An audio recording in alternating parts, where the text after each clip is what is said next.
உலக புகழ்பெற்ற வேளாங்கண்ணி புனித ஆரோக்கிய மாதா பேராலயத்தின் ஆண்டு பெருவிழா ஆகஸ்ட் 29 முதல் செப்டம்பர் 8 வரை நடைபெற உள்ளதை முன்னிட்டு முன்னேற்பாடுகள் குறித்த ஆலோசனை கூட்டம் மாவட்ட ஆட்சியர் பிரவீன்குமார் தலைமையில் வேளாங்கண்ணியில் நடைபெற்றது.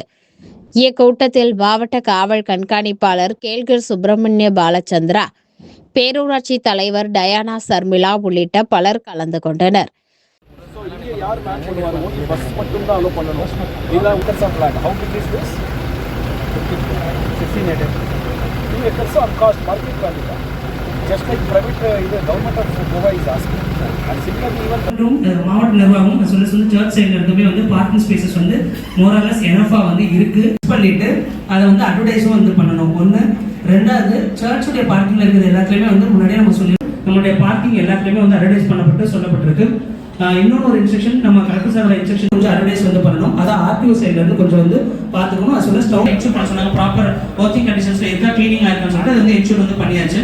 இந்த லீட் பேங்க் மேனேஜர் வந்து அப்படி எந்த ஒரு பாதிப்பு வராமல் 10 நாள்களுடைய நிகழ்ச்சி நடக்கிறதுக்காக தடையின்றி மின் விநியோகம் கொடுக்கிறதுக்காக நாம் அறிவுரைகள் கொடுத்திருக்கோம். சில விஷயங்கள் இன்று காலையில ஆய்வு பண்ணும் போது கூட பேரூராட்சி சார்பில் வந்திருக்கு. உடனே கூட்டத்திற்கு பின் ஆட்சியர் செய்தியாளர்களிடம் கூறியபோது, வெளியூர் மற்றும் வெளிமாநில பக்தர்களிடம் தங்கும் விடுதி உரிமையாளர்களோ ஆட்டோ ஓட்டுநர்களோ கூடுதல் கட்டணம் வசூலித்தால் கடும் நடவடிக்கை எடுக்கப்படும். பக்தர்களின் வசதிக்காக தமிழ்நாடு அரசு போக்குவரத்து கழகம் சார்பில் சென்னை, புதுச்சேரி உள்ளிட்ட பல்வேறு நகரங்களிலிருந்து 525 சிறப்பு பேருந்துகள் இயக்கப்பட உள்ளன. மேலும் 4 எஸ்பிக்கள் தலைமையில் 2432 காவலர்கள் மற்றும் 378 போக்குவரத்து காவலர்கள் பாதுகாப்பு பணியில் ஈடுபடுத்தப்படுவர். 24 மணி நேர கட்டுப்பாட்டு அறை, 15 கண்காணிப்பு கோபுரங்கள், 300 சிசிடிவி கேமராக்கள் மற்றும் 3 ட்ரோன்கள் மூலம் கண்காணிப்பு தீவிரப்படுத்தப்படும். 7 இடங்களில் சிறப்பு மருத்துவ முகாம்களும், கடற்கரையில் நீச்சல் வீரர்கள் மற்றும் படகுகள் மூலமான பாதுகாப்பும் ஏற்பாடு செய்யப்பட்டுள்ளன. 12 தீயணைப்பு வாகனங்கள் தயார் நிலையில் நிறுத்தப்படும். முன்னதாக வாகன நிறுத்தும் இடங்கள், கழிப்பறைகள் மற்றும் பேராலய கொடியேற்றும் பகுதி ஆகியவற்றை ஆட்சியர் நேரில் சென்று ஆய்வு செய்தார். தினம் வேளாங்கண்ணியில் இன்னொரு ஆலோசனை கூட்டம் அனைத்து அசோசியேஷன்கள் மூலமா நாம் இன்னைக்கு நடத்திருந்தோம். இந்த ஆய்வு கூட்டத்துல கூட ஆட்டோ அசோசியேஷன், ஹோட்டல் அசோசியேஷன், பொதுமக்கள், மீனவர் சமுதாயத்திலிருந்து கூட நிறைய நபர்கள் வந்துட்டு அவருடைய கருத்துக்கள் மாவட்ட நிர்வாகத்துக்கு கொடுத்திருக்காங்க. தமிழ்நாடு அரசுடைய மிக முக்கியமான நோக்கம் வருகின்ற பேராலயத்துடைய திருவிழா நல்லபடியா கொண்டாடணும். நம்ம நம்பி வரக்கூடிய வேற மாவட்டம், மாநிலம் மற்றும் வெளிநாட்டிலிருந்து வரக்கூடிய பக்தர்களுக்கு எந்த விதமான ஒரு பிரச்சனை இல்லாமல் நடத்தணும்ன்றதுதான் நம்முடைய மிக முக்கியமான ஒரு நோக்கம். இதுக்காக காவல்துறை சார்பில் வருகின்ற திருவிழா நேரத்துல 4 மாவட்ட காவல் கண்காணிப்பாளர்கள் உட்பட 2432 எண்ணிக்கையில வந்துட்டு காவலர்கள் வந்துட்டு பாதுகாப்பு பணிக்காக ஈடுபடுவார்கள். அது மட்டும் இல்லாமல் போக்குவரத்து நெரிசல் இல்லாமல் இருக்கிறதுக்காக 378 போக்குவரத்து காவலர்கள்னு வந்துட்டு காவல்துறையிலிருந்து நியமனம் பண்றாரு.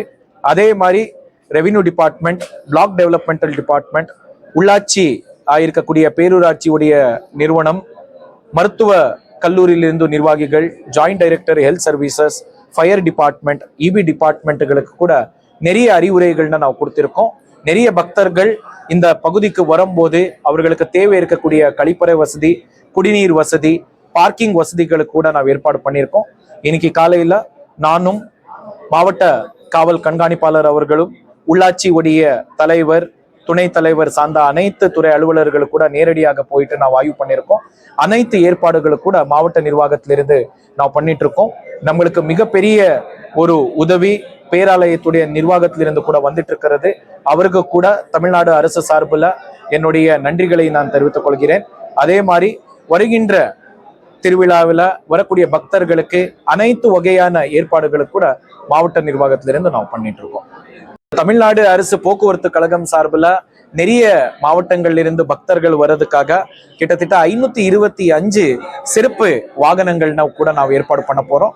அவர்களுக்காக தனியா ஒரு பேருந்து நிறுத்திய ஒரு இடம் கூட நாம் தேர்வு பண்ணியிருக்கோம். போன வாட்டி நடந்த ஒரு நிகழ்வுல சில பகுதிகளுக்கு போகிறதுக்கு போதுமான அளவுக்கு பஸ்கள் இல்லைன்ற ஒரு கருத்து இன்று தினம் இந்த ஆலோசனை கூட்டத்துல வந்திருக்கு. ஸோ அதனை கூட மைண்ட்ல வச்சுக்கிட்டு இந்த வாட்டி நடக்கக்கூடிய திருவிழால சிறப்பு பேருந்துகள் குறிப்பா பாண்டிச்சேரி சென்னைக்கு போகக்கூடிய வழியில கூட நான் சிறப்பு முறையில வந்துட்டு போடுறதுக்கு நான் ஏற்பாடுகள் பண்ணிருக்கேன்.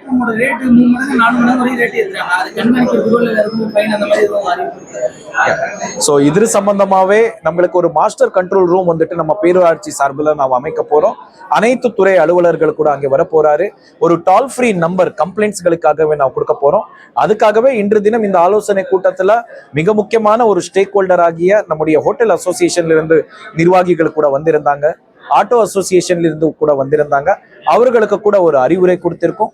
கோட்டாட்சியருடைய தலைமையில கூட ஒரு ஆய்வுக்கூட்டம் நடந்து ஒரு ஆலோசனை செஞ்சுட்டு ஒரு முடிவு எடுத்திருக்காங்க. ஸோ இந்த வாட்டி கண்டிப்பாக அவருடைய ஒத்துழைப்பு நிர்வாகத்துக்கு இருக்கும்ன்றது நாம் நம்புறோம்.